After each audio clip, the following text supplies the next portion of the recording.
It was 6:30 in the evening after visiting the grave. The morning's light snow had become a heavy storm. Returning to the city was impossible for a while. Asher felt the emptiness in his stomach. It was long past time for dinner. Nearby restaurants were closed for the holidays. Only a small diner remained open. Asher remembered this place. It was here when he was in elementary school. He was surprised it was still in business. The diner was small and felt cramped. Two grown men made the space feel even tighter. The place was nearly empty at this hour. Only an owner and a young girl were inside. Asher ordered 2 bowls of chili. He also got a grilled cheese sandwich. He felt a mischievous thought before eating. Logan had probably never eaten in a place like this. Logan took the sandwich without being asked. He cut it neatly for Asher before returning it. Asher had just started to eat. He noticed someone's gaze fixed on him. He looked up and saw it was the owner. The young owner smiled when he noticed Asher looking. He tentatively asked if his name was Aiden Cross. Aiden Cross. No one had called him that in years. Hearing it now felt strangely unreal. The young owner said he just looked familiar. He thought he might have been mistaken. Now Asher found the owner familiar too. He remembered an old man running this place. The previous owner was much older than him. Asher nodded, confirming he wasn't wrong. The young owner's eyes lit up. He asked if it was really him. He wondered if Asher remembered him from elementary school. They were in the same class at Dawnridge Elementary. He revealed his old nickname was Chubby Chris. A faint memory surfaced for Asher. He recalled a boy in his class. The boy wasn't very good at his studies. But Chubby? Asher studied the man before him. He was tall and lean. He looked nothing like the Chris he remembered. The owner smiled and offered a reminder. He mentioned that he had confessed his feelings to him. He asked if Asher had forgotten that moment. There was a sharp clink. Logan put down his fork. He looked up slowly at Asher. The situation was incredibly awkward. Who would remember something like that? Asher was often mistaken for a girl in school.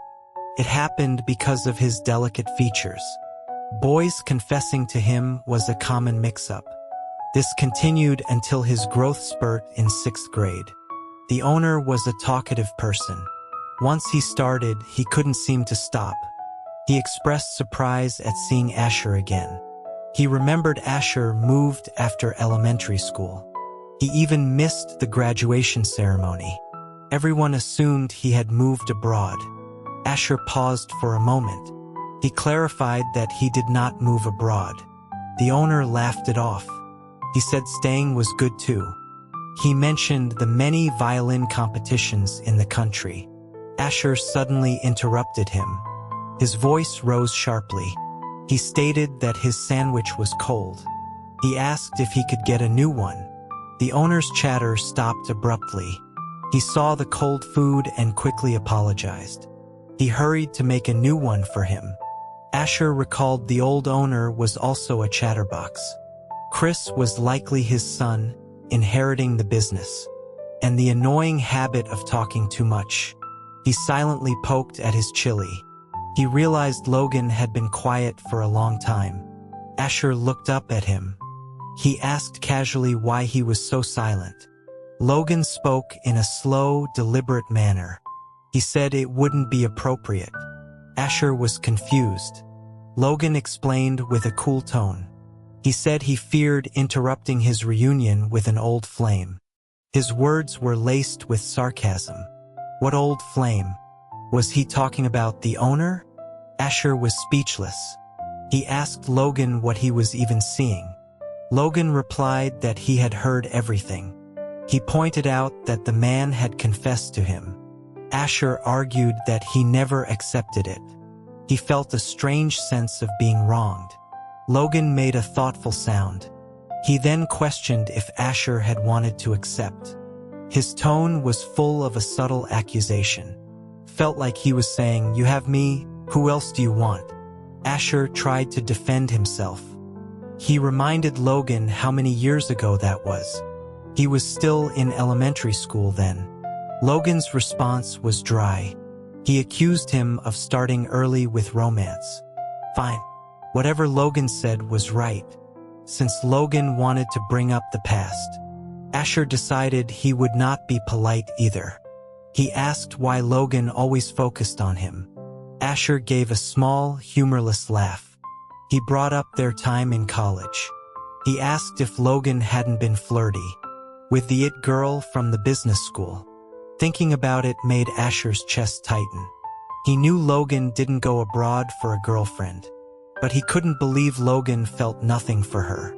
The unexpected accusation landed heavily. It left Logan momentarily stunned. The business school's it girl? He seemed to laugh in disbelief. He repeated the word flirty. His tone suggested Asher's claim was absurd. Asher jabbed at the bottom of his bowl. The more he thought, the angrier he got. He mumbled that it was true. He had seen the strawberry bracelet on his wrist. It was years ago, but the memory was sharp. Asher remembered every single detail. It was the night of Logan's senior year winter formal. He was backstage. He saw the girl wearing the same bracelet. They looked so sweet together. He overheard them talking about texting all night. Asher sneered, mentioning he saw it on her wrist too. A long silence followed his words. It felt like an admission of guilt.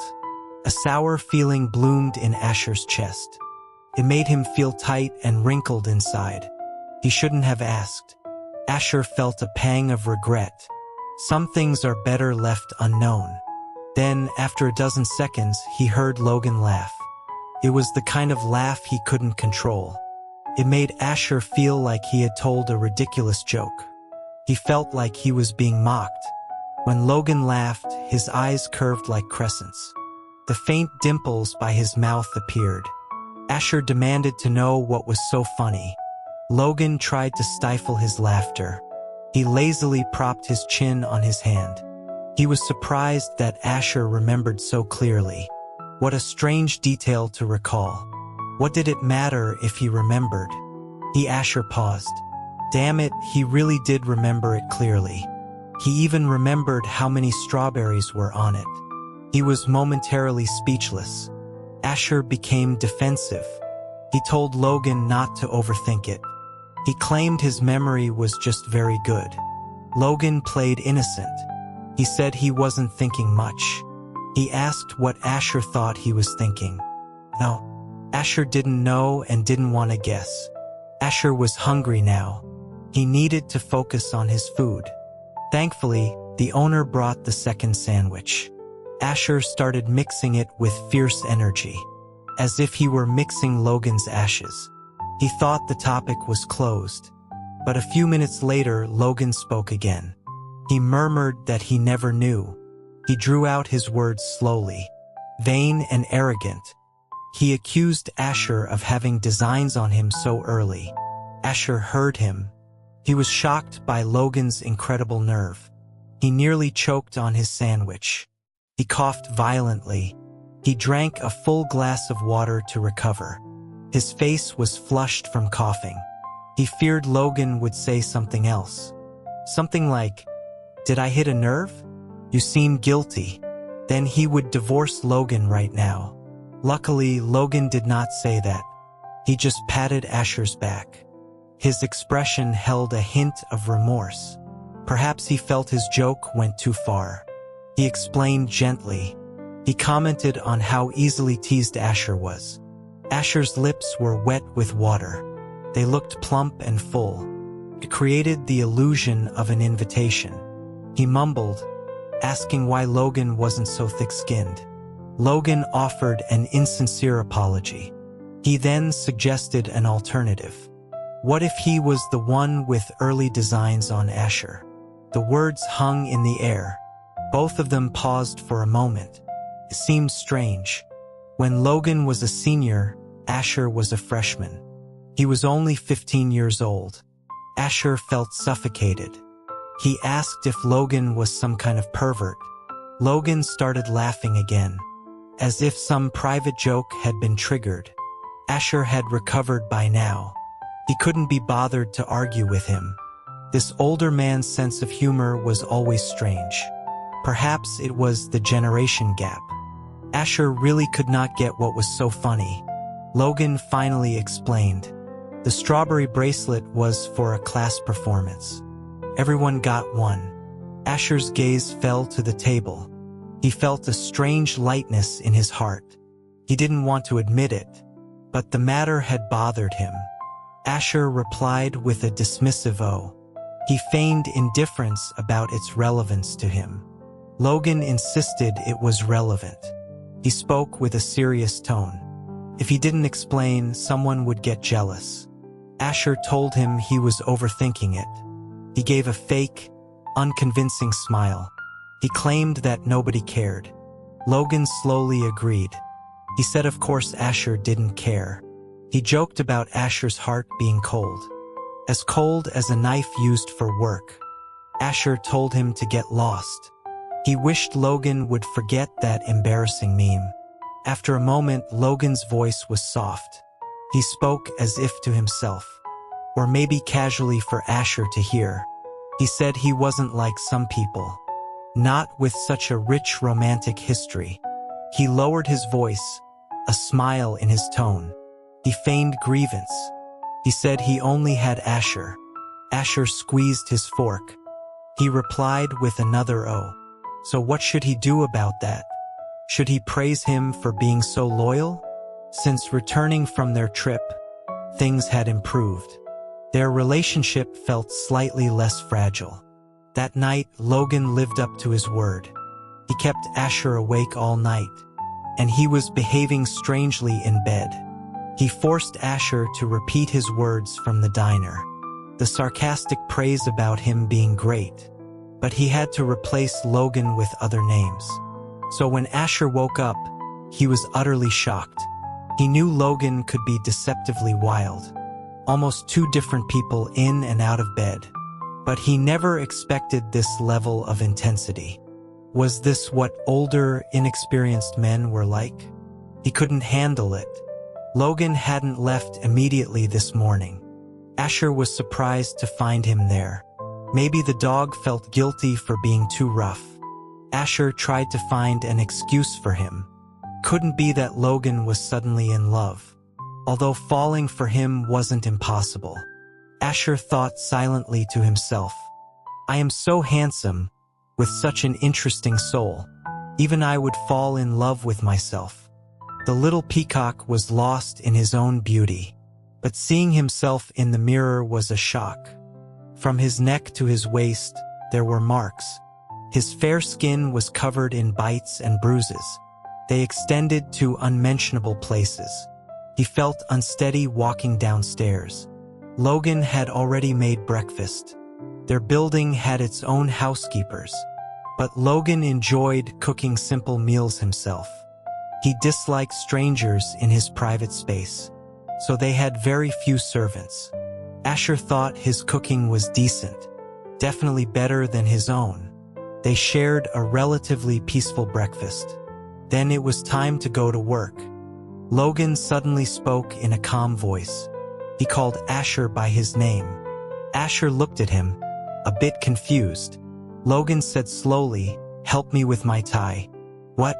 Asher was full of questions. Did their prenuptial agreement include tying ties? Or was this some new persona Logan invented? He should look at their plastic marriage. This wasn't a script for a loving couple. The silence stretched for a few seconds. Asher's mind raced with thoughts. He hesitated, then broke the silence. He asked if Logan had lost his hands. Logan lied without blinking. He said he burned them while cooking. Asher's eyes fell on his perfectly fine hands. Logan paused, then added, "Internal injuries." "Very good, man. I underestimated your shamelessness." Logan stood there calmly. He looked confident that Asher would agree. Of course, Asher relented. He silently stood up to get the tie. He then began to tie it for him. Outside of bed, they were rarely this close. The air grew thick and heavy. It made Asher feel unnatural, and he wondered if Logan did it on purpose. The tie he chose was the one Asher gave him. Felt strange. After finishing, Asher quickly looked away. But Logan wasn't going to let him go. He said with a half-smile. He felt like something was missing. Asher prayed it wasn't some cheesy line about a good morning kiss. Logan did not disappoint. He raised an eyebrow. Aren't we missing a kiss? Help. This old man was so corny. January passed in a flash. The new year was approaching. The reality show Asher was in was scheduled. The Intern Challenge. Filming would begin the first week after the holiday. It was set to air in March. The show's main investor was Asher's father, so it had a high production value. It coincided with spring recruitment season. The amateur contestants were top university students. Some were even from Ivy League schools. The CEO of Summit Corp was a business school alum. He was technically their senior. The celebrity guests were also confirmed. Besides Asher, there was a rich heir, the one his friend had mentioned before, and Julian from his own agency. The rest were other popular stars. Asher recognized some of them: a famous host, 2 veteran actors, and a few idols from recent talent shows. Seeing Julian's name made his agent nervous. His colleague had warned him about Julian. He said Julian was secretly malicious. He had tricked Asher into a toxic show before. Luckily, Asher's career was already in shambles. A normal celebrity would have been blacklisted.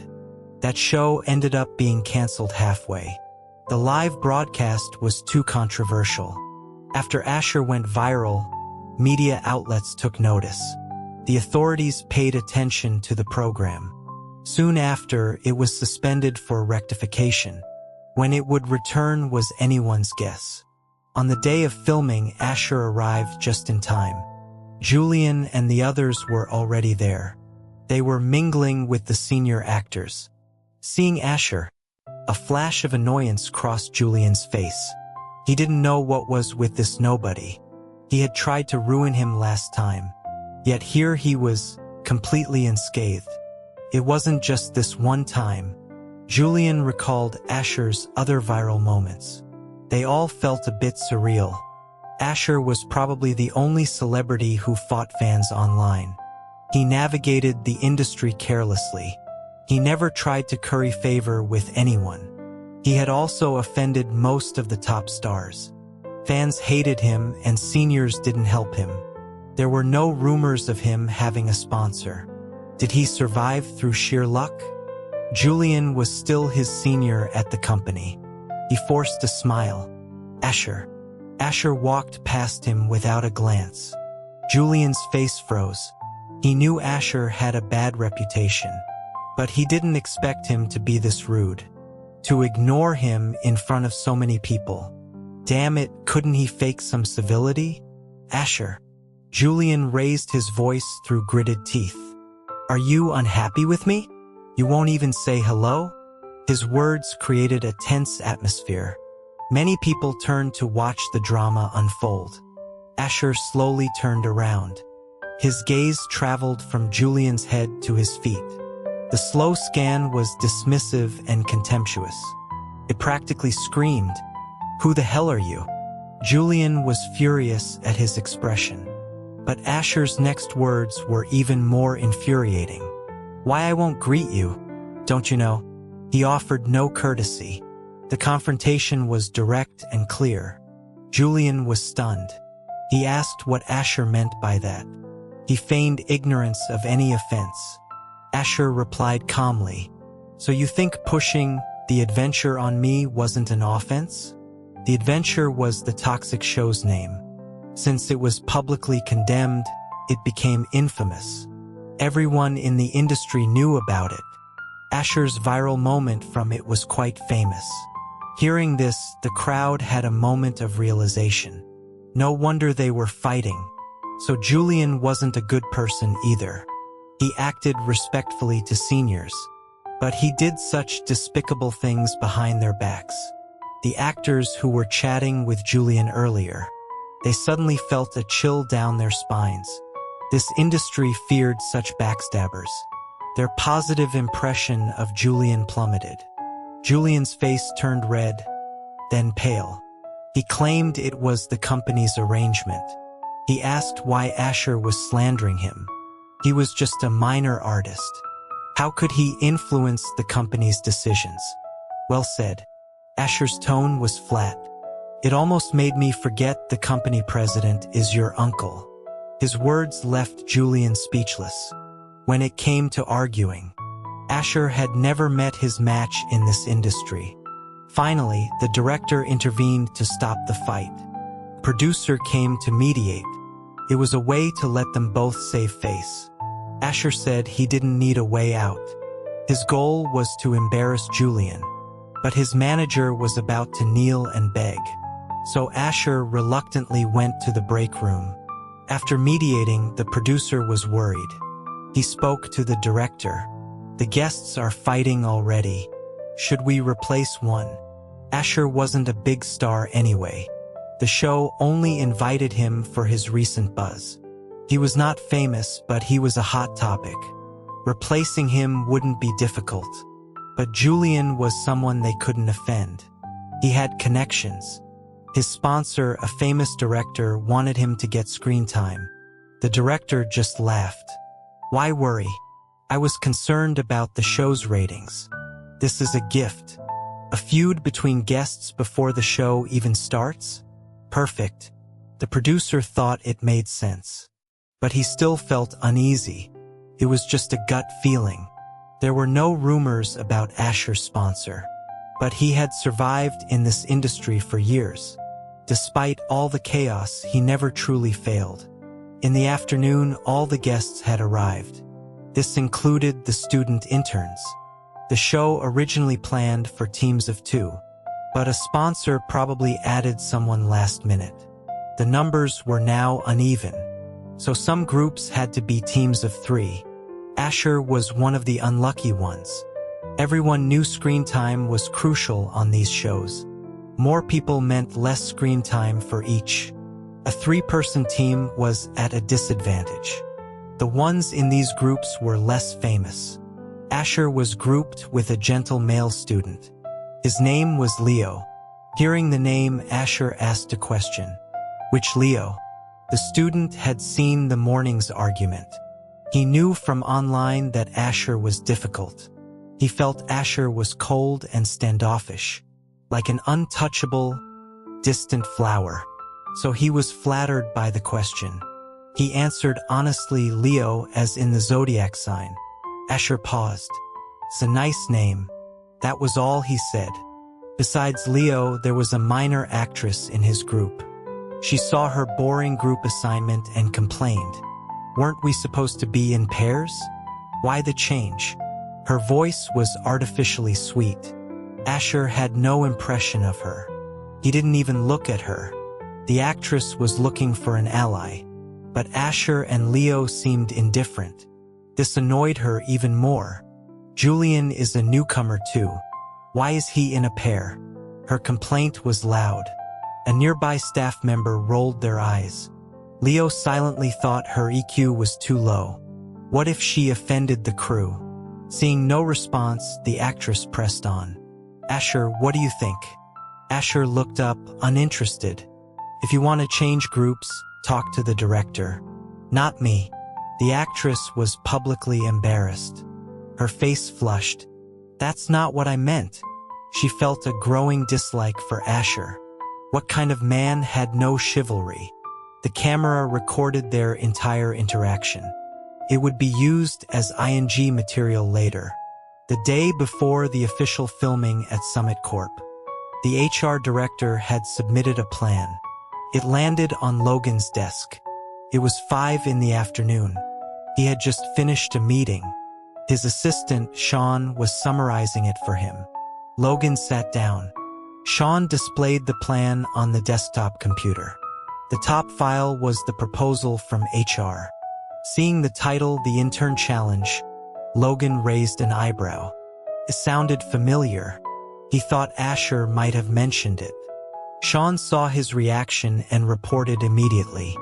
Young Master Asher is on that show. Should we inform them? Logan nodded. A heads up was necessary. It wouldn't be right if Asher was mistreated. Not in his own family's company. Sean made a note. Logan suddenly asked about the show's format. Sir, the first day is interviews and orientation. There will be a simple welcome dinner at night. Logan nodded thoughtfully, scanning the document. Tell HR I will observe the interviews. Sean looked up in surprise, then quickly lowered his head. Yes, sir. Sean silently complained to himself. Was he really just observing? This was a clear abuse of power to show off. After Sean left, Logan reviewed the plan. For some reason, he couldn't concentrate. This was rare for him. His self-control was usually formidable. It had to be to secure his power at Summit. Perhaps the work interruption led his thoughts to Asher. His mind was now filled with him. He couldn't shake the thoughts away. After a moment, Logan picked up his phone. He called Asher's brother, Alex. Hello. Alex answered quickly. He jumped straight to business. Is it about the South Bank financing project? I was about to call you about it.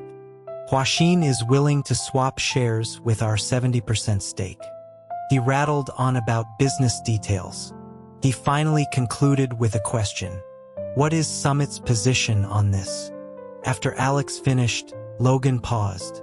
He said slowly, that's not why I called. Alex was taken aback. Then is it about the hotel acquisition? That one is tricky, but I think Logan calmly interrupted, not that either. Alex was silent. He suddenly remembered something Asher once said. A terrifying thought crossed his mind. Then why are you calling? You don't actually have a crush on me, do you? Logan was disgusted. He said there were many ways to die. Why would he choose to be grossed out to death? Oh good. Alex breathed a sigh of relief. But if it wasn't about business, why would Logan call him? They weren't best friends who chatted for fun. After graduation, they were both busy. Summit and his company were top corporations. They only spoke about work. They rarely even had time for dinner. Was there trouble at Summit again? Or was Logan's brother causing problems? That would be serious. Alex's tone became concerned. Then, Logan's relaxed voice came through the phone. I wanted to ask you something. Does Asher have any hobbies? The line was quiet for 5 full seconds. Finally, Alex spoke word by word. So, you specifically called me. His voice was filled with disbelief. Ignoring a $23 billion financing and a $15 billion acquisition to ask about Asher's hobbies? Logan's response was flat. Isn't it important? This is a very important matter. No. Alex was stunned. Bro, I never realized you were so lovesick. Logan was confused. He didn't understand the slang. Just answer my question. Alex thought for a moment. None. It was true. He had never seen Asher interested in anything except luxury goods, villas, and sports cars. Logan was thoughtful. What about music? Piano, or he paused for a second. Something like the violin. No. Alex answered decisively. Never seen it. Why are you buying him a gift? Just get him a few cars. Logan didn't speak. Alex continued rambling. By the way, his birthday is coming up. Remind him to come home for a visit. He can't just abandon his family. You need to be more sensible. Logan calmly cut him off. Asher is a grown man now. You need to learn to take care of yourself. Stop clinging to your little brother. Alex was speechless. Logan continued his lecture. And when Asher visits you, it's visiting his parents. When he's with me, that's coming home. Understand? The call ended abruptly. Alex stared at his phone in disbelief. His voice changed with anger. What the hell? After work, Asher checked the date. The new year was almost here. He hadn't bought a gift for Logan. He hadn't in the past 3 years. But Logan had been behaving better recently, so Asher would reluctantly buy him something. But after 3 years apart, he wasn't sure about Logan's preferences. He hesitated, then called his brother. Alex was their only mutual friend. The phone rang 3 times before being answered. What? Alex's voice was irritable. Asher was confused. Why was he so angry? He frowned, speaking with entitlement. I need to ask you something. Alex replied, spit it out. Asher hesitated for a moment. I don't mean anything by this, but since you have a crush on Logan, I was wondering if you know his hobbies? A bizarre 10-second silence followed. Asher grew impatient. Say something. Finally, Alex's voice came through, seething. You and Logan, are you two doing this on purpose? Asher was confused. His brother sounded like he had committed a crime. He retorted immediately. Why are you so angry? He hesitated. Are you going through menopause? In the end, Asher learned nothing. But a day later, the show's trailer was released. The short 3-minute clip shot to the top of social media. The celebrity guests all bought trending spots. For a while, 5 of the top 10 trends were theirs. It attracted viewers who hadn't been following. Fans flooded the comments with positive messages. Julian's trend was about him making pastries. The clip showed him sharing them with senior actors. Julian reposted it as instructed by his manager. He maintained his sweet guy persona. The rich heir Dylan had his own trend. It was about him arriving in a luxury car. He had built a fan base with his rich kid persona. Dylan drove a $1 million car to his internship. Haha, like a young master in disguise. Dylan promptly reposted the link. His caption was just, looking forward to it. The cool reply won over more fans. The initial buzz was a success. Julian scrolled through the trends, satisfied. He was happy seeing his name at the top.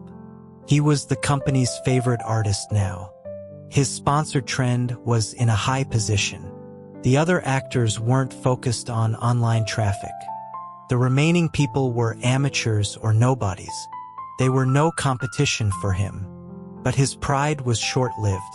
He refreshed the page. Julian's smile froze on his face. He saw Asher's name in the second spot. Asher, the king of online arguments? What kind of trend was that?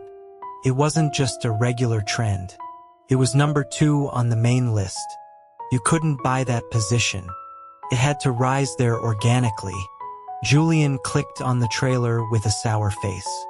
Asher was in it for only a dozen seconds. But it was enough to cause a storm. The first clip was his tense exchange with Julian.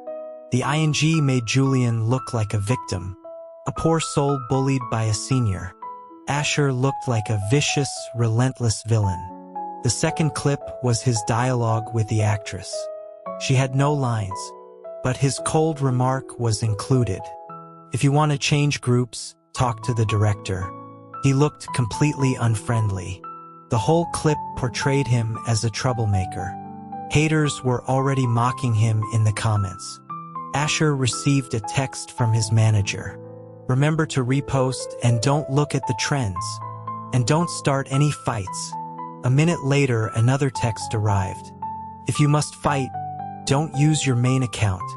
Asher absent-mindedly copied the text. He then reposted the trailer. His caption read, "Remember to repost, and don't look at the trends, and don't start any fights." He realized his mistake immediately after posting. He deleted it instantly, then reposted. Asher Stone, official post. Looking forward to this journey. Hope to have a great time with everyone. Post around 6:20. /intern challenge. calling all interns. His manager sent him a screenshot. He was blowing up his phone with messages. Asher felt a pang of frustration and deleted it again. Finally, he posted a normal caption. Asherstone. Looking forward to this journey. Hope to have a great time with everyone. After 3S, his comments section exploded. He could guess it was the haters again. He sneered. He picked a few provocative comments to reply to. Within minutes, Asher's negative trend hit number 1. Other celebrities posted politely. Their interactions with fans were sweet. But Asher's style was completely different. His posts were messy, and he was never nice to his fans. It was less interaction, more like mutual roasting. His new assistant had never seen anything like it. He was pale with fear, seeing Asher personally fight with haters. He turned to his manager, "What do we do now?" But the manager was calm. It was as if Asher's temper had worn him down. He said placidly, "Nothing." He added, "You'll get used to it. And your salary will get used to it too." The buzz around Asher's trend lasted all night. The haters finally ran out of energy. The general public started taking over the comments. Perhaps among all the fake personas in the industry, Asher's realness was refreshing. It actually attracted some neutral viewers. Asher didn't follow the subsequent developments. He was unaware of his haters' online antics. On the first day of the trailer release, search engine data showed Asher had the highest engagement. He was far ahead of everyone else. Even if most of it was negative, it was an unprecedented success. When he got home that evening, a message from his manager arrived. The first day of filming was an interview. There were about 10 interns, 5 celebrities and 5 real students. Everyone had to prepare a resume. Only those who passed the interview would proceed. So the show had an elimination format. Of course, Asher knew it was scripted. The real workplace was cruel. But reality shows were mostly for show. The most important thing was creating drama, and some pointless self-congratulation. So all 10 would pass after a fierce battle. It was a boring, predictable formula. The students' resumes were impressive. Each one was packed with achievements. Some had PhDs from overseas universities. The celebrities' resumes were less stellar. The show tried to pick educated guests, but some had barely finished high school. Julian's resume was fake. He was a middle school dropout, but his resume said he graduated from a top arts university. Dylan's resume was real but not impressive. He got into a famous university abroad. After his family donated a building, Asher had heard gossip about him. His private life was apparently messy. He was bisexual. But in the industry, he had a cool, aloof persona. His manager texted him, "Your resume is missing your education. What should we write? Let's put the same arts university. I know a professor there. I can get you registered." Asher replied, "Who told you I went to that school?" He was baffled. His manager replied, "Of course I know you didn't, but everyone else is faking it. We can't lose." After typing that, the manager realized something. He had never asked about Asher's education. He assumed someone who argued online like a child probably didn't have a high level of education. Most people in the industry didn't. Someone recently faked their thesis. They got exposed and publicly shamed. This made the manager hesitate. He changed his suggestion. "Maybe we should just use your real school. Did you go to college?" Asher typed slowly. "Yes, I did." He added the business program at Harvard. The reply came after a dozen seconds. "Bro, let's not be so dramatic." The manager sent a nervous emoji. "That's too over the top. You'll be exposed instantly." Asher saw his manager didn't believe him. He didn't bother to argue. Anyway, few people would believe it. Asher had a face that didn't look studious, but he had always been a good student. After finishing the resume, the manager emailed it to Asher. He asked him to check for any mistakes. Asher glanced at the education section. His manager had indeed put down the fake university. When Logan got home from work, this was the scene. Asher was wearing comfortable loungewear. He was eating an apple, staring at his computer. He looked serious and a little bit cute. Logan's arrival startled him. Asher looked up and saw him. "Why are you home so early?" Asher was surprised. Logan took off his suit jacket. He walked around to Asher's side. Asher suddenly had an idea. He was interviewing at Summit tomorrow, and the CEO of Summit was right here. Maybe he should show him the resume. Asher had zero competitive drive on the show, but thinking of Julian being there, he didn't want to lose to him. After a moment of hesitation, Asher called out sweetly, "Logan." Logan raised an eyebrow. Whenever this little prince called him so respectfully, it usually meant trouble. Either he had done something wrong, or he wanted a favor. This time it was the latter. Asher turned the computer screen towards Logan. It showed a job application resume. He looked up at him with wide eyes. His fox-like eyes became round and innocent. It was an unfairly cute expression. "Can you help me look at my resume?" Logan got straight to the point.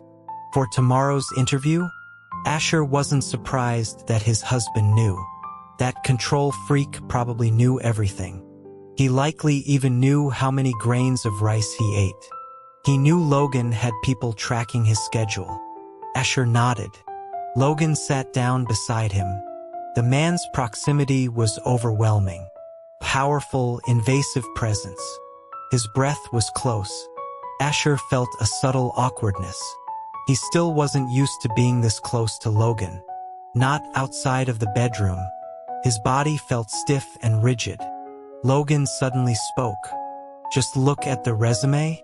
Asher was still feeling awkward. He heard the question. A question mark slowly formed in his mind. The other man's lips curved into a suggestive smile. "Aren't you gonna bribe the interviewer a little?" "No need." Logan continued as if nothing happened. "After all, it's not impossible." "Damn you. You old perv." "I don't want to." Asher took a deep breath. "Logan, can you be serious for a second?" Logan's smile faded. He said seriously, "I am being serious. I'm just giving you a suggestion." His eyes fell on the resume. He began to read it with a straight face. When he saw the education section, he paused. "You went to the Art Institute?" "No."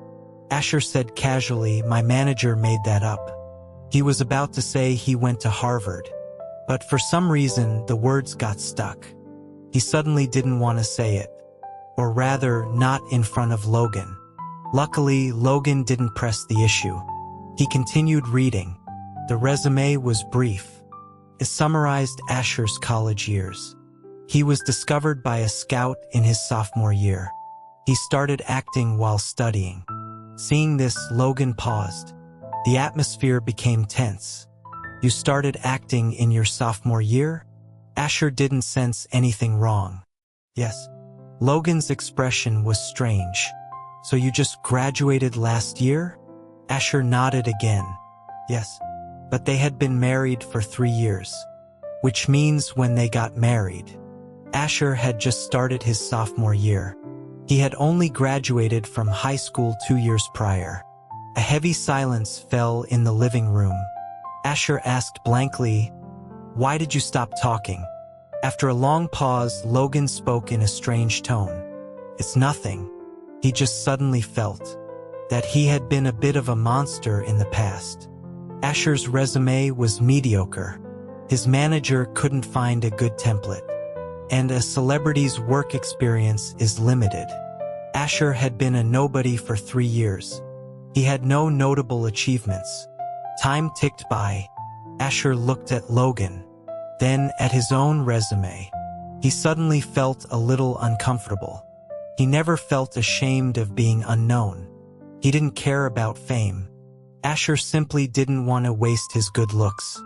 He genuinely believed the world should admire him.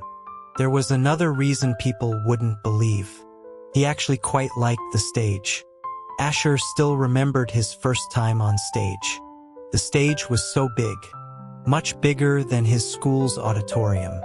The lights were so bright, they almost burned his eyes, but they also made his blood race, as if he was born to be on stage, to live in the spotlight, to receive the love of millions. He was lost in thought. He paused for a moment, but acting was different from the stage. Asher had some interest, but it wasn't a strong passion. So he treated the industry like a retirement job. He just clocked in and out. He didn't depend on it for a living. Besides, he was always serious about his work. He took responsibility for everything he did. It was part of his personality. It was just that the results weren't always good. He didn't usually care. But now, with Logan scrutinizing his bland career, it was a bit embarrassing. Why did he ask Logan for help? Was this man mocking him silently?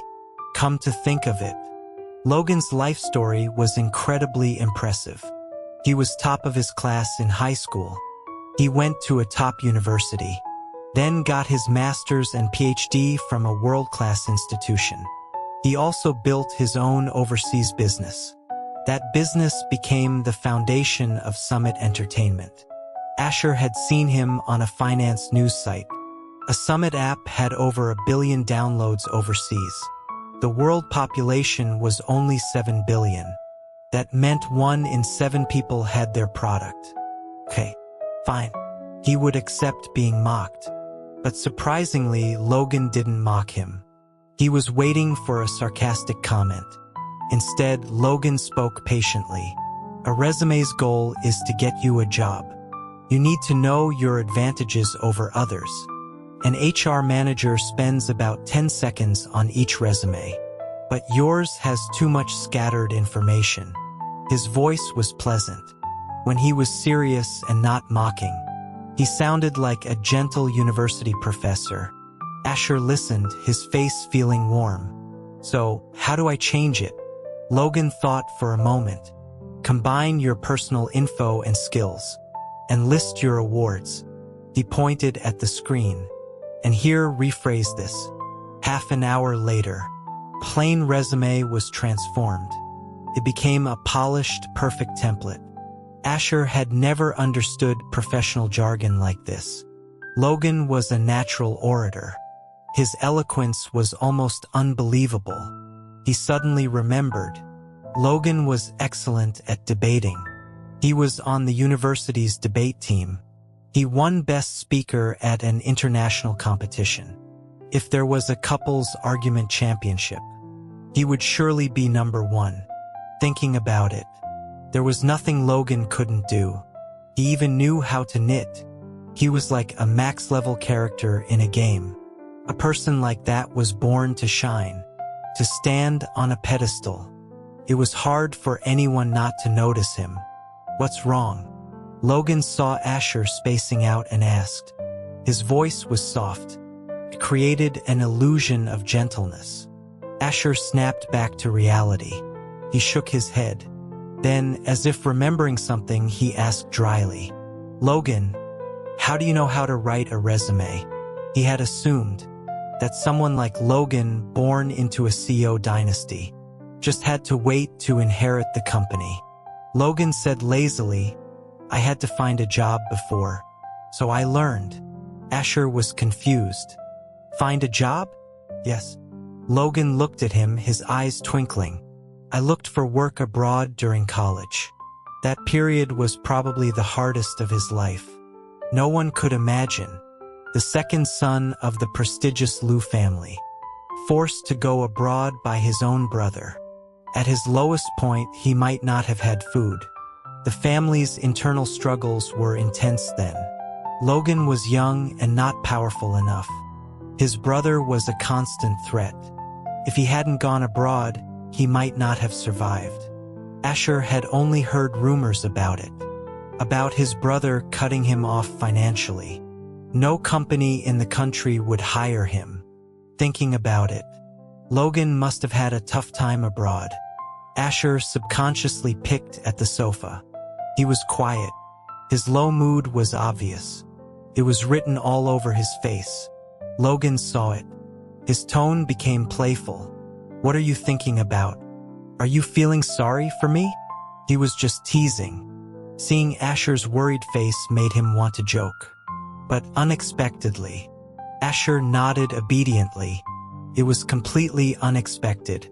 For the first time in his 28 years, Logan felt his heart skip a beat. "You really feel sorry for me?" He didn't even realize. His mouth moved faster than his brain. Asher mumbled, "Of course I do. You had it so rough." Just thinking about it was upsetting. Logan, a man who seemed to have everything, forced into a situation where he couldn't even eat. Asher felt a wave of frustration. He thought Logan's brother was a monster. Then he thought if he had been older, if only he had been an adult back then. Suddenly, Logan's soft laugh broke his thoughts. Before he could react, Logan reached out and tapped his nose, like he was teasing a child. Asher frowned, covering his nose. "What are you doing?" He was trying to be supportive, "Old man." "Nothing." Logan couldn't resist ruffling Asher's hair, like petting a small dog. "I'm just charmed by my little teacher." Asher, the little peacock, hated having his hair messed up. He started to struggle immediately. Logan took the opportunity. He suddenly wrapped an arm around his waist. Just as he had imagined many times, he pulled Asher into his lap. Asher had never sat on a man's lap before. He froze completely, especially since this man was Logan, and it wasn't even dark yet. He felt extremely awkward. He tried to get up, but Logan's hand started to wander. It slipped under Asher's shirt. He touched smooth, soft skin, like holding a handful of milk. Asher froze. He had a bad feeling. Logan's eyes met his. The man's gaze was filled with deep desire. This wasn't good. They were on the living room sofa. Turned out, the man's seriousness only lasted 10 seconds. The next moment, he spoke casually. "If you really feel sorry for me, then you can show it in bed. Damn you. Stop using your sad story to get what you want." But it had been a while. Logan's hint worked. Asher was half willing, half resisting. The clock on the wall ticked from 7 to 11. Logan finally carried Asher upstairs to shower. The person in his arms was exhausted. He fell asleep before the shower was even over.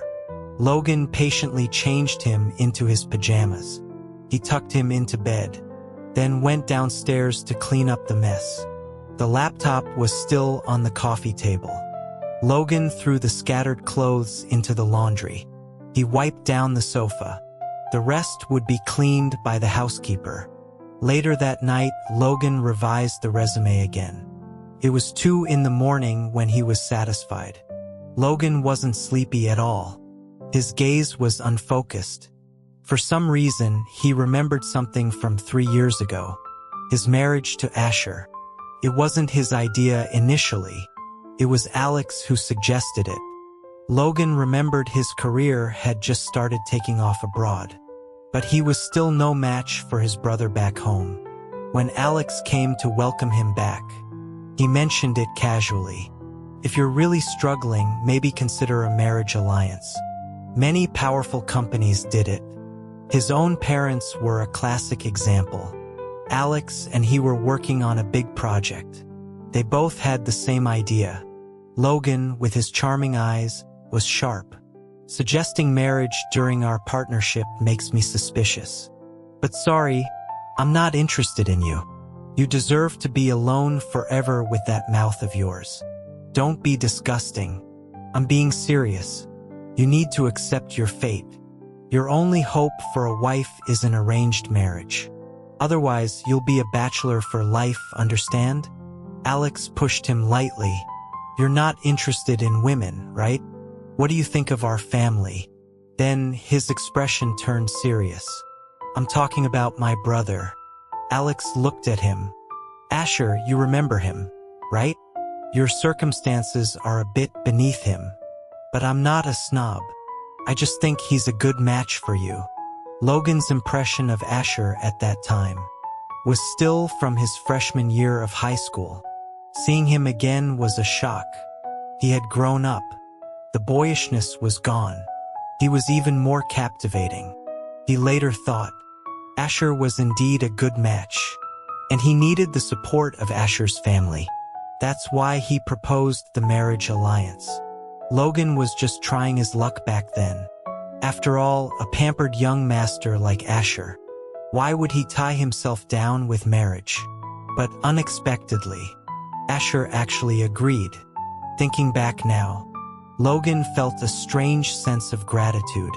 He was glad he agreed. Logan didn't even realize. He had been smiling for a long time. He happily took out his phone. He found Alex's chat. You up?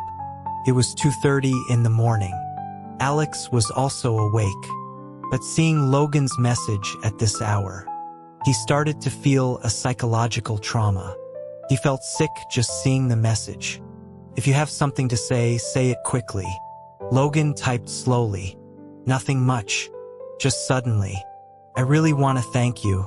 The next day, Asher got the revised resume. He read it through. There was nothing left to change. Before printing it out, Asher changed the fake education section. He put in his real credentials. Normally, he wouldn't care. But after Logan made his resume so brilliant, he felt he needed a degree to match it. And Logan had stayed up so late for him. Asher was conflicted. Should he buy him something as a thank you?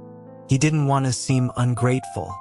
While he was pondering this, the official filming of the intern challenge began. Julian rushed over after finishing his work on another set. On the way, he had his assistant buy coffee for the show's director and crew, so his arrival was warmly welcomed. While drinking coffee, the crew chatted. They mentioned the guest's education. Someone casually said, I remember Asher and Julian were college classmates, right? The director was surprised. What a coincidence. Where did you go, Julian? Julian snapped back to reality. He quickly said, the Art Institute. At the same time, he was shocked. Asher graduated from the Art Institute? Impossible. He had his manager investigate the school. When they were faking his own resume, Asher's name wasn't in any recent graduating classes. So Asher faked his resume too? He wasn't afraid. Julian smiled slightly. But Asher and I weren't classmates. I don't know his year. His assistant muttered disdainfully. Just because he says so? Everyone knows you can fake a degree. With his terrible acting, he dares claim that? The new assistant didn't know Julian's degree was also fake. He was genuinely defending his boss. After his words, the directors understood. Asher's acting skills were well known in the industry. He didn't seem like a professionally trained actor. The director laughed. The meaning was clear. Well, we'll let the audience decide when the show airs. The person who brought up Asher's degree also laughed nervously. Yes. I just heard his manager mention it casually. I might have misheard. After some more small talk, Julian went to his dressing room. He told his manager about Asher's degree. The manager pondered. We're fine on our end. Your fake degree is solid. Unless a professional investigates, it won't be a problem. Asher's situation is even easier. I know a professor there. We can hire some online trolls to deny his enrollment. Julian asked if they should start the rumor now. The manager smiled slightly. No need. Since Asher wants everyone to think he's from there, let's help him build up the hype. The higher you stand, the harder you fall. In a blink of an eye, it was the day of the interview filming. The recording was scheduled for 10 in the morning. Asher woke up at 8 to go to the studio. Makeup and styling took 2 hours. Not long after he arrived, the actress and the student from his group also came. Leo brought breakfast. He shyly handed it over. "Have you eaten? I bought some on my way here." Buns and soy milk were placed on the makeup table. The actress saw it and mumbled, "I'm not eating. Breakfast makes you fat." Her rejection was blunt. She offered Leo no courtesy, but it was normal. Many celebrities were used to being pampered. They subconsciously felt superior. Leo smiled awkwardly. He turned to Asher. "Asher, would you like some?" Asher looked at it and was about to refuse. He had already eaten. But for some reason, seeing Leo, he couldn't help but think of Logan. He thought of Logan's difficult years after college. He must have been around Leo's age. He suddenly felt a bit of sympathy. He took the soy milk. "Thanks." Leo was pleasantly surprised.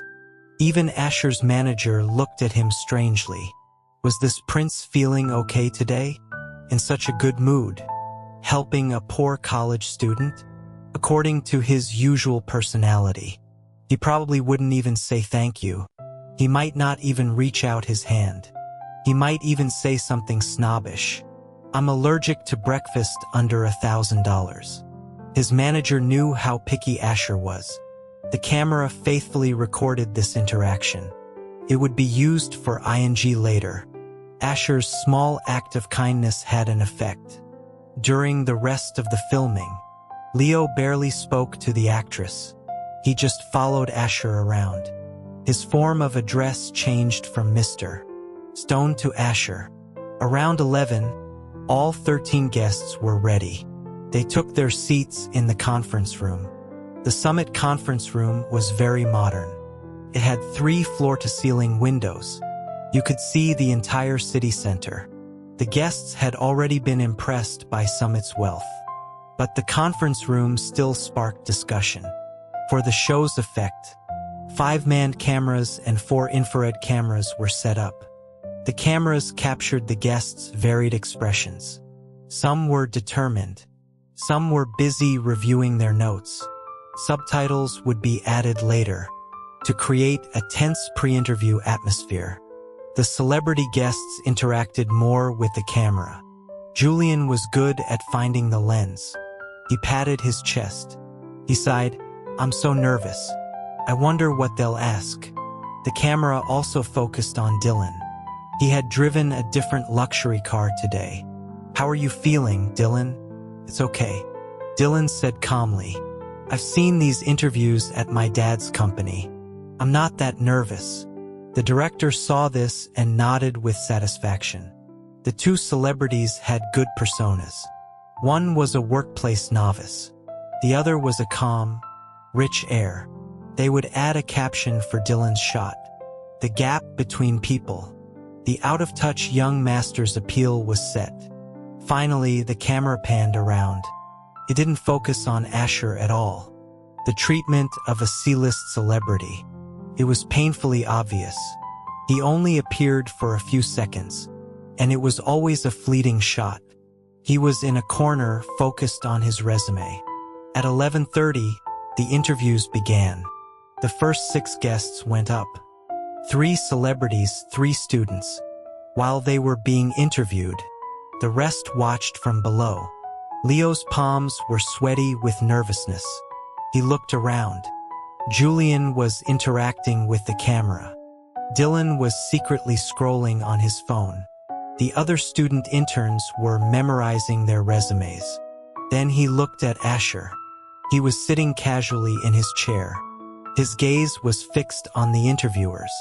He looked very focused. He was clearly listening intently. In a real job interview, you would never be allowed to observe others. But this was a TV show. This rule was bent for entertainment purposes. It actually benefited Asher. The interview questions were standard.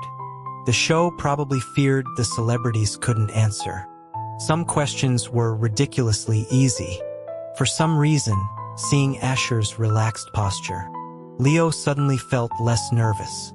He whispered, "Asher, why aren't you nervous at all?" Asher glanced at him and said casually, "Didn't you see the sign at the entrance? Treat Summit like your own home. Coming to the office is like coming home. Why be nervous? Got it? No, my home isn't this luxurious, thank you." The cameraman couldn't help but smile. They thought only Asher would dare say that. He truly had no fear. The first half of the interviews ended. Julian's manager came in from the back door. He whispered something in his ear. Julian's eyes lit up. He almost exclaimed in excitement. He suppressed his voice. "Really? Yes, it's true." His manager was also excited. "I just confirmed with the director. It was a last-minute decision." Julian's heart pounded. He whispered, "Are you sure the CEO of Summit will be here?" His manager nodded. "For the second half. Summit requested secrecy, but I guess anyone with connections already knows." Sure enough, Julian glanced at Dylan. He was also discussing something with his manager. He looked visibly excited. The CEO of Summit was coming to interview them personally? Didn't that mean Logan would be here? This huge news stunned the few who knew. Julian calmed down. "When will we expose Asher's fake degree?" His manager replied, "The gossip accounts are already posting. Don't worry." Before the second half of the interviews began, major gossip accounts started posting about Asher's degree. The first was a well-known blogger, Gossip Hound. Shocked intern challenge education exposed. Asher Stone graduated from the Art Institute because Asher was not famous. The post didn't get many replies. Half were casual readers, half were industry fans. Who is Asher Stone? Next time, pick a more famous person to expose. Nobody cares about his education. Seeing one account wasn't enough. 7 or 8 more accounts joined in. Since the initial hype failed, they started being more direct with their attacks. Rumor has it Asher Stone is an Art Institute graduate. True or false? Could this be another case of faked education? Smirks at this point, discussions started to emerge. Faking education was a major red flag for the public. It was a bottom line. Earlier this year, a rural student's college admission was stolen. The imposter even bragged about it online. Caused a national outcry. Then, another celebrity was caught faking their graduate degree. They were completely exposed and shamed. The issue of fake degrees became a hot topic. One would think celebrities would be more careful. But now, another one was being exposed. The number of comments quickly rose. But netizens weren't fools. Even with multiple accounts posting, the rumor didn't spread that quickly. There had been too many reverse stories lately. People were more cautious. Julian's goal was achieved. He was satisfied after checking his phone. He gave his phone to his manager. The second half of the interviews began.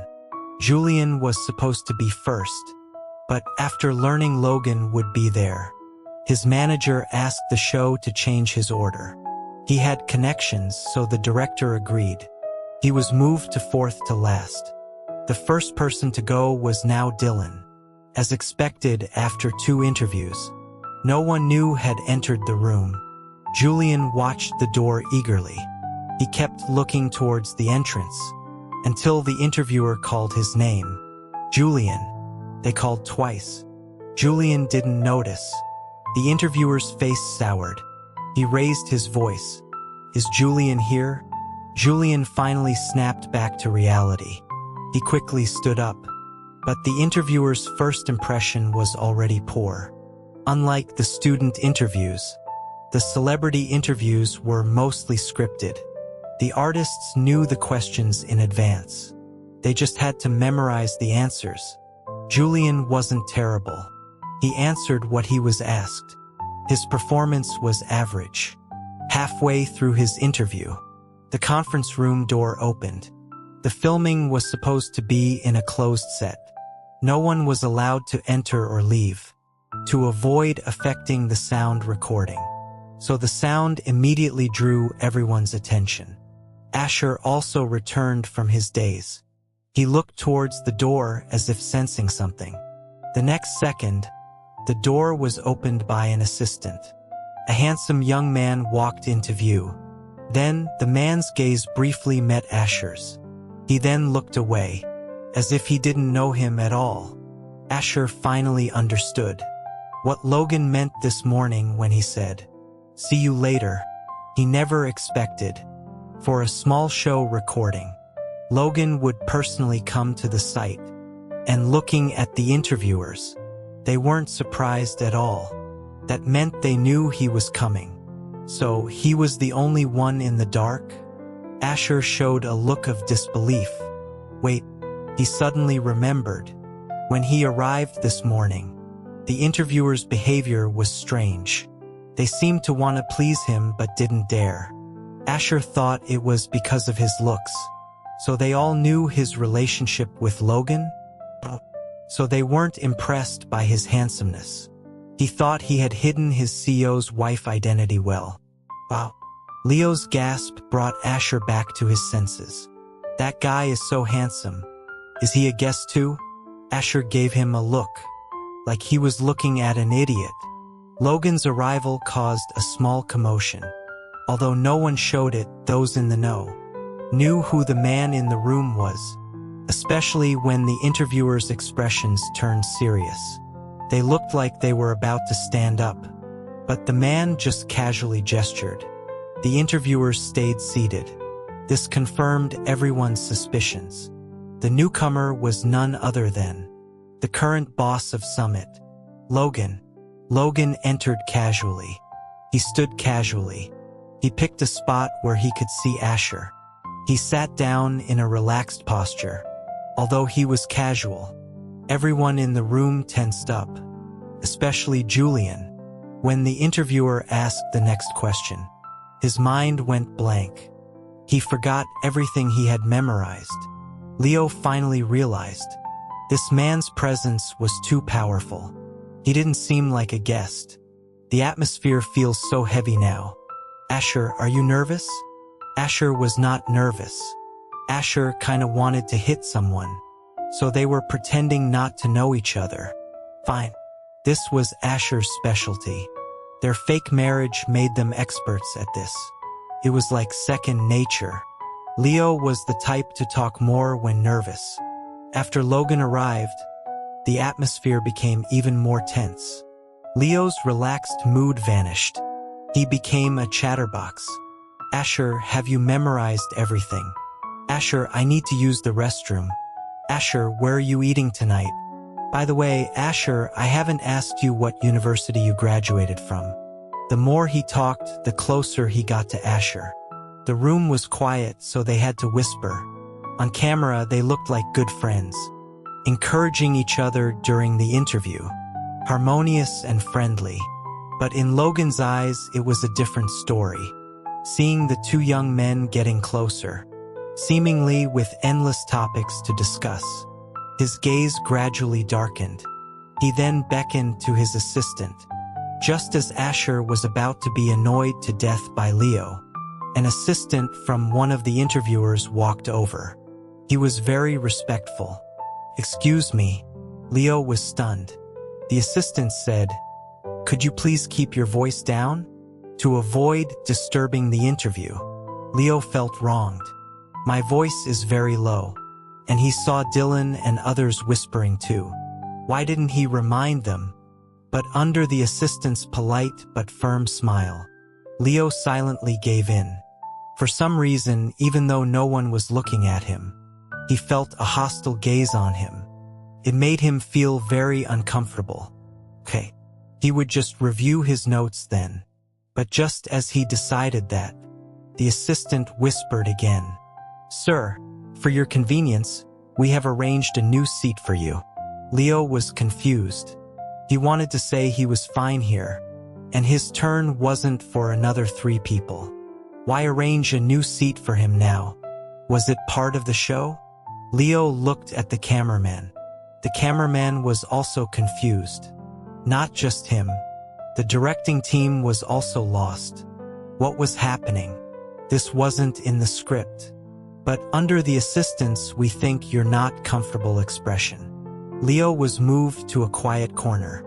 Yes, about 15 seats away from Asher, with a large camera blocking the view in between, ensuring he couldn't see Asher even if he tried. Who would be so bored? He looked speechlessly at Logan. Logan returned an innocent and questioning look, as if asking, "What's wrong?" "Heck, just play dead, you fox." Julian's interview ended. He looked reluctantly at Logan. He felt a bit resentful. He thought the CEO would at least ask him a question. Just one. It would have been the highlight of the episode. But Logan had no intention of asking anything. He just sat there the whole time, as if he had just dropped by on a whim. Next were 2 student guests. Then it was finally Asher's turn. Logan finally seemed to show some interest. He straightened up from his lazy posture. The interviewers saw it was Asher's turn. Instantly, the atmosphere became solemn. All 4 of them sat up straight, as if respectfully welcoming the boss's wife. The strange atmosphere confused the directing team. The interview began. The interviewers, who were notified in advance, would not make things difficult for Asher, but they didn't go easy on him either. They went through the standard procedure. Just as it was about to end, Logan stood up. When he stood, all eyes were on him. The lead interviewer understood the CEO's intention. He quickly stood up and offered his seat. Logan sat down. He glanced at Asher's resume. He looked up at him with a "I'm here for a serious interview" expression. Asher was stunned at first. Then, "Very good, man. Let's see what tricks you have up your sleeve." He thought Logan was going to make things difficult. What kind of weird hobby was this? Interviewing based on a resume he helped write? But surprisingly, Logan's questions were professional. He asked about Asher's career plans, his views on work, and his understanding of the position. The directing team was ecstatic. "Quick, turn all cameras to Mr. Logan." The director was excited. Logan personally attending the interview was already explosive.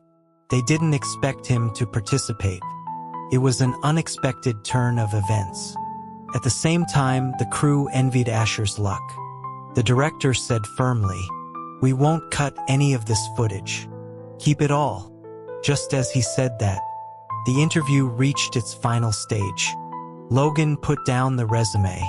He leaned back in his chair, looking at Asher. He spoke slowly. "Last question." Asher had been drawn into a professional mindset by Logan. He also became serious. For some reason, he didn't want to be looked down on by Logan, so his attitude was extremely serious. Then, he heard the man's playful, unprofessional voice. "Are you free for dinner tonight?" For a moment, the room was so quiet you could hear a pin drop. Not just the room. The entire directing team was stunned. After a few seconds, Asher realized what Logan said. He almost thought he had misheard. "You dog. Is this also part of your company's interview process? Very good. I really underestimated your shamelessness."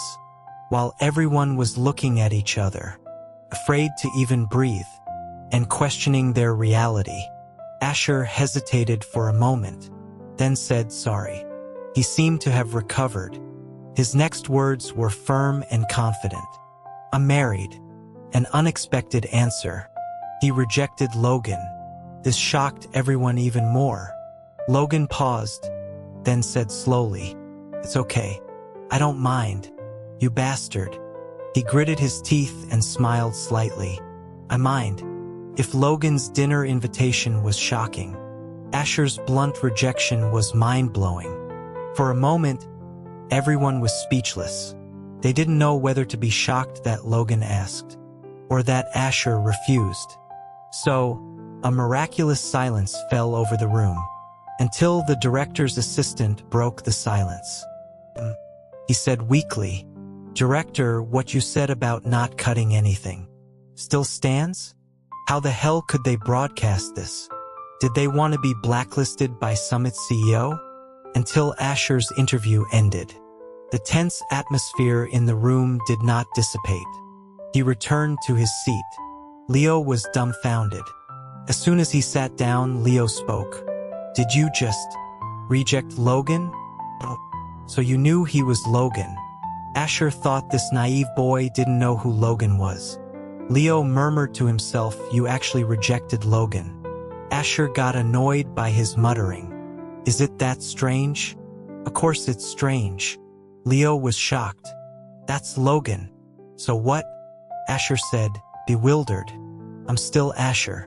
What are you so proud of? Is Asher Stone some great figure?" But that was Logan, not just him. The other guests who witnessed everything had mixed feelings. After the initial shock, there was only confusion and a sense of unexpectedness. Julian was practically glaring at Asher with fire in his eyes. His emotions were too obvious. His manager reminded him, "Watch the camera." Julian was furious. Why is he so lucky? Probably everyone present thought the same. There were many beautiful people in the entertainment industry, but someone as striking as Asher was rare. Beautiful but unknown people like him often had to rely on sponsors. It just depended on what kind of sponsor they got. Bad luck would be a man in his 50s or 60s. Good luck might be a high-level executive. Getting Logan's attention was incredible luck. Like winning the lottery. Yes, based on Logan's one sentence. No one could guess their true relationship. Most people just marveled at Asher's good fortune and his stunning looks. It showed how important good looks were. Even the CEO of Summit fell for a pretty face. The manager comforted him. "So what if he's lucky? Asher is already married. What are you afraid of?" Julian retorted, "I just can't stand him." He couldn't stand that. They had similar looks. Why did Logan notice Asher and not him? "All right," the manager said in a low voice. Logan was just asking casually. "Don't lose your cool. Besides, a man like him can have anyone he wants. Would he really be interested in this airhead?" This seemed to calm Julian down. "That's right." He snorted. Asher had rejected him in front of so many people. Given Logan's personality, he wouldn't pursue it. But it was still so infuriating. Where did Asher get the courage to reject Summit's CEO? Damn it. Was this a case of not appreciating what you have? If you don't want the Badal Zongcai, you can donate him to others. You know that's good. The manager patted his shoulder. And Logan is also married. His partner is the young master of the Mingchen Group. He was raised like a prince. Do you think he's easy to mess with? Julian nodded. That's right. Even if he wanted to climb that ladder, he had to consider if he would survive. Even he, an outsider, had heard about the young master's arrogant personality. If Asher dared to flirt with Logan, he would probably be dealt with by the legal partner. But Asher's personality was also quite arrogant. Julian suppressed a strange feeling. At 5 in the afternoon, the first day of interviews was done. The crew needed to reshoot a few scenes, so it took another hour. In the evening, they had to film the guests having dinner together. After Logan's invitation to Asher, everyone looked at Asher differently. Some were curious. Some wanted to get close to him. People in this industry were good at reading situations and adapting quickly. At night, people remembered the conflict between Julian and Asher. They naturally isolated Julian and flocked to Asher. Julian was furious. He said coldly from the side, "Aren't you afraid he'll look down on you once he's successful?" Didn't you hear, Mr. Logan invited him to dinner? The other guests were annoyed. They could tolerate being mocked. But Julian was also a known opportunist. So they quickly retorted sarcastically, I don't think so. Asher isn't the type to backstab colleagues. I can tell he's not that kind of person. Asher's personality isn't one to suck up to the powerful. Yes, Asher isn't the type to ditch filming for a date. The next second, Asher came out of the dressing room. Before everyone could greet him, he proved them all wrong with his actions. Yes, he was exactly the person Julian described. And he didn't just look down on one person. He looked down on everyone present. He said, I'm not going to the dinner tonight. Everyone looked at Asher, bewildered. Did he say something strange? He just rejected the dinner. Not a date with all of them, right? The intern challenge. The first night's dinner was not mandatory. Besides Asher, 2 students also didn't come. They had to go back for evening classes. But because they needed footage of the guests at home, a cameraman was assigned to follow them. This was arranged in advance. The cameraman following Asher was from Camera 4. After everyone left, Asher returned to the conference room. The cameraman followed closely. It was dusk now. Asher was alone in the conference room, with a laptop prepared for him. The first day's work assignment had been emailed to all guests. Asher had some free time, so he opened his laptop and started browsing tomorrow's tasks. He was also doing some preparation. The cameraman quickly recorded this. He was a bit surprised.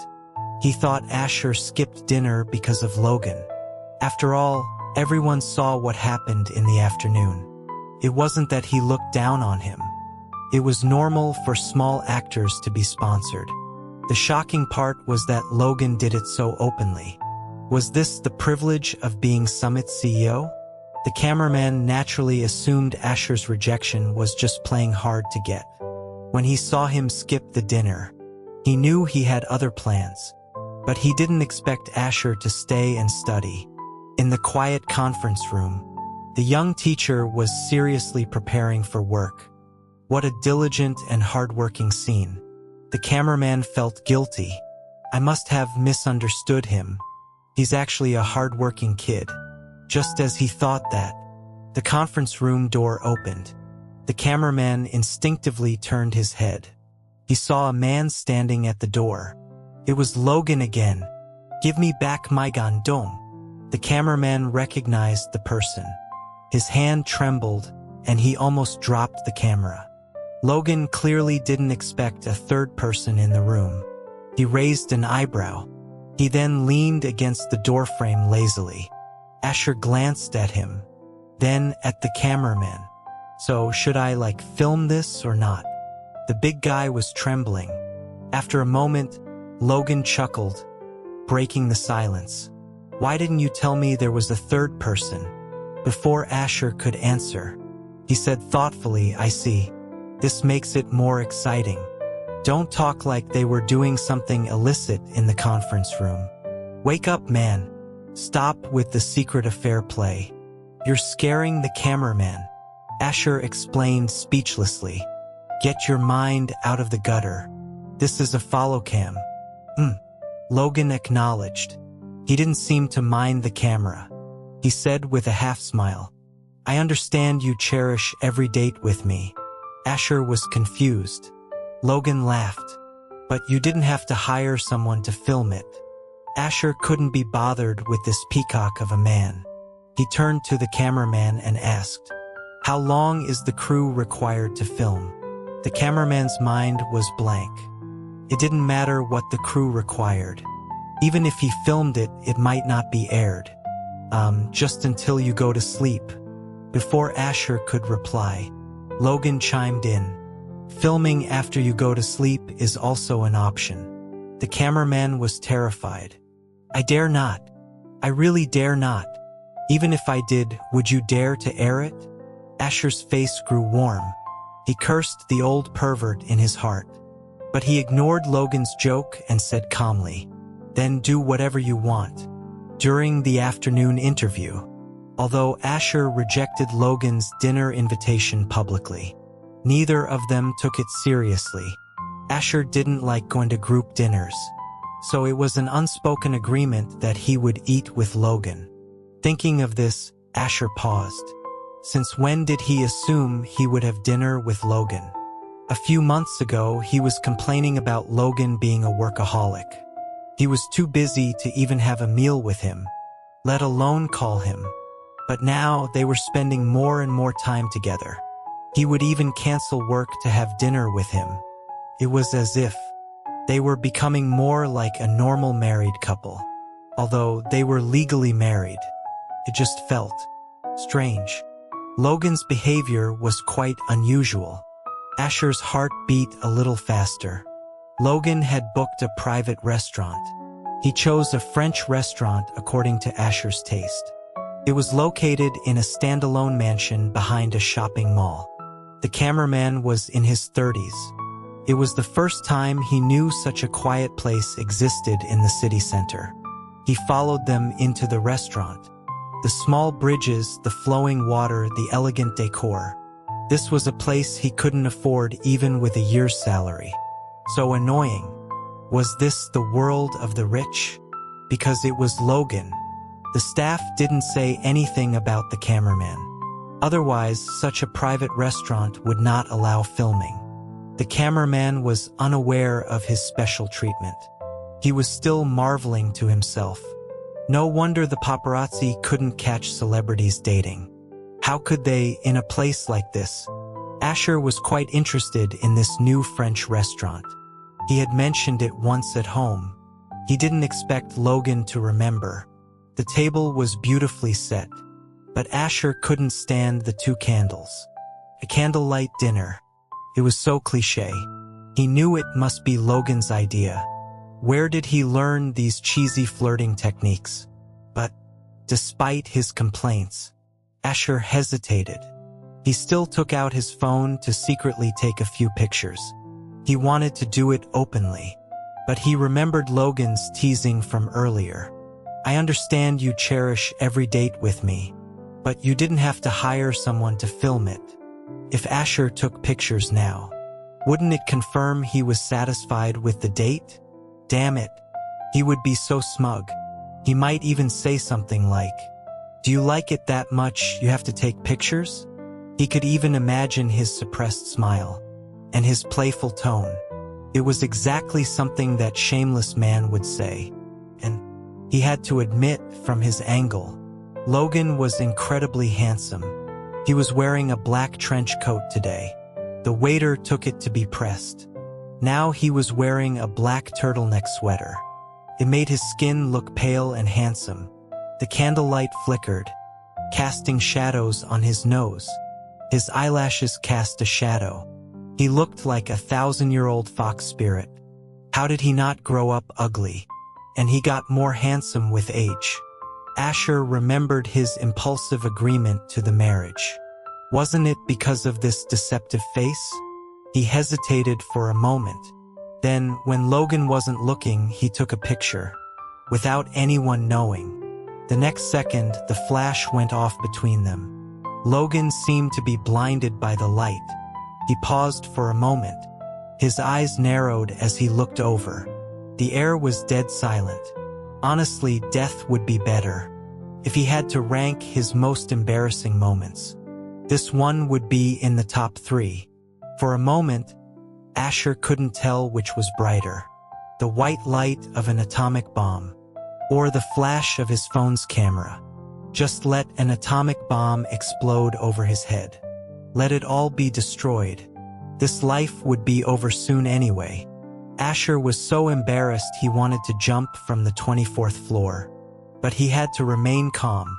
He put down his phone with a blank expression. Logan seemed to realize something. His eyes held a playful look. After a moment, he spoke with a smile in his voice. He said teasingly, "Aren't you going to explain?" Asher forced himself to speak. "Taking a picture. I forgot to turn off the flash." Logan raised an eyebrow. "Of me?" You're overthinking it, Asher retorted immediately. I was taking a picture of the cameraman.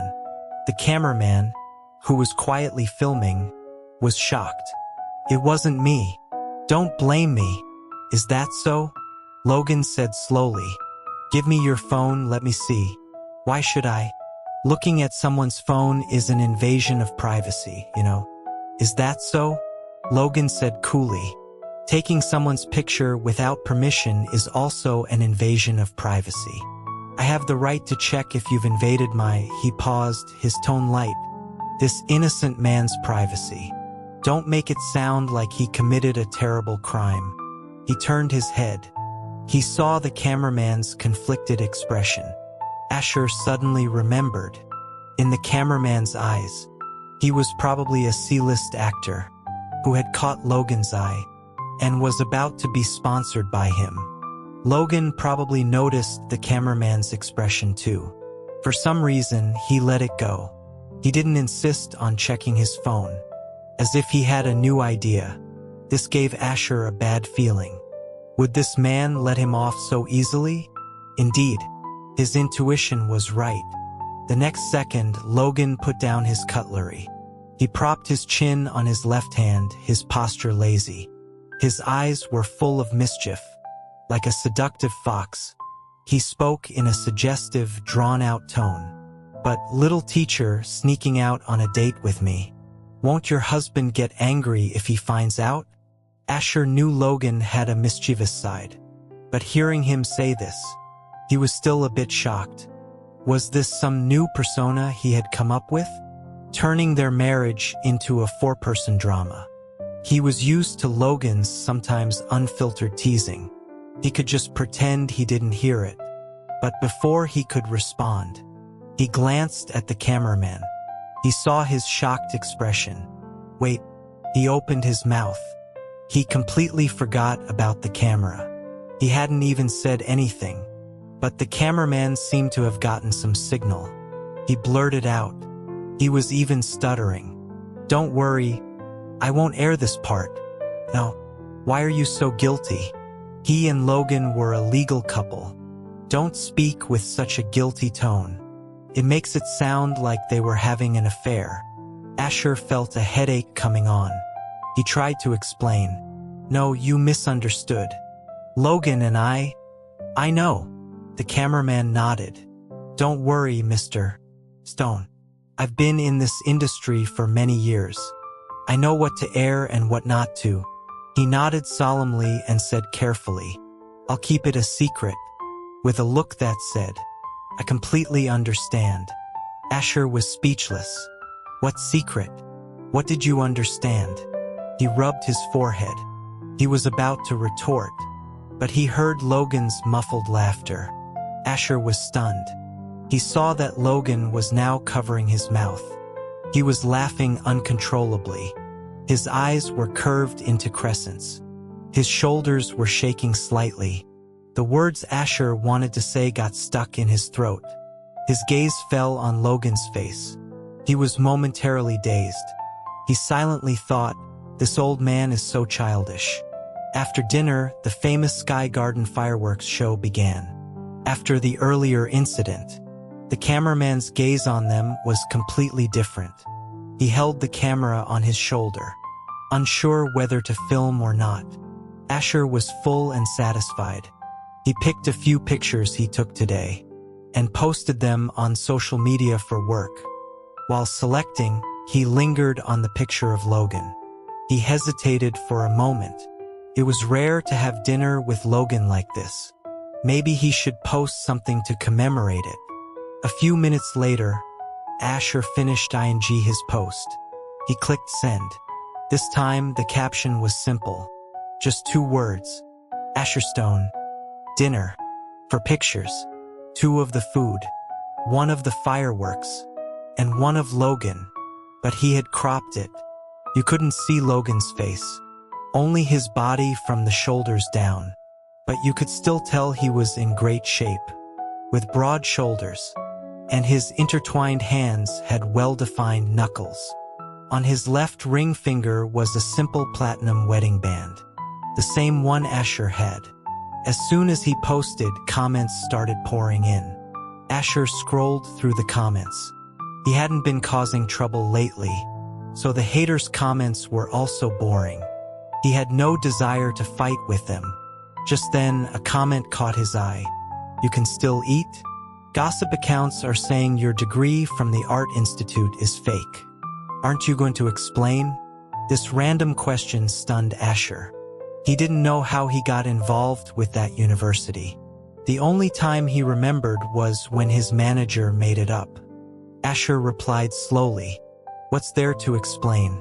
It's fake." He was shamelessly honest. And he graduated from Harvard's business school. "Thank you."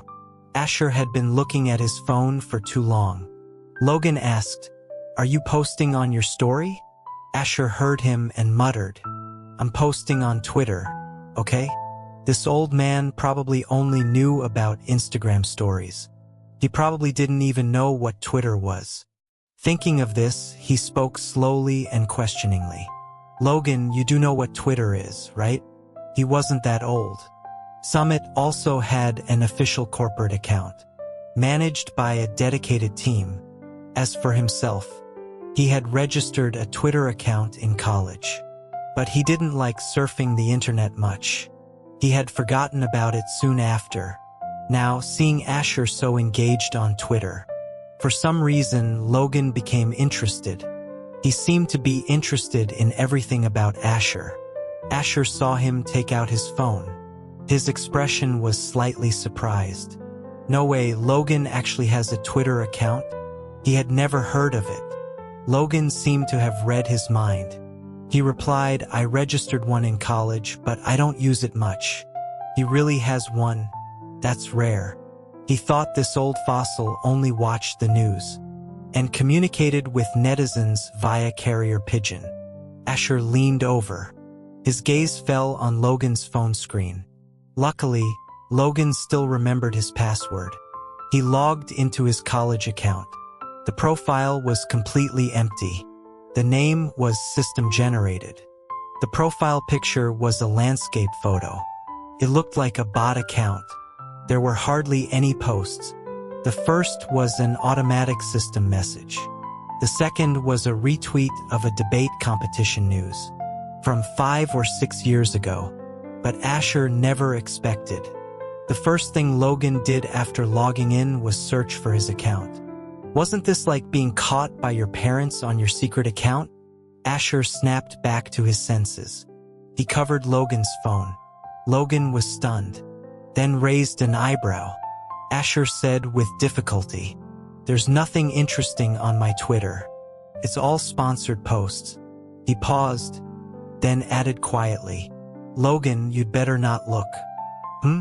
Logan said slowly, "I wasn't interested at first. But seeing how you don't want me to look, I'm even more interested now." He glanced at Asher. "What's so secretive that you can't show me?" "So many things." His internal struggle was written on his face. Asher agonized for a few minutes. Finally, he gave up. Whatever. Logan had an account anyway. He would see his Twitter sooner or later. Asher's account wasn't hard to find. It was the first result when you searched his name, with over 5 million followers. His content was just as he said. Besides some selfies for work, it was all sponsored posts. The latest one was the picture of Logan. Logan saw it.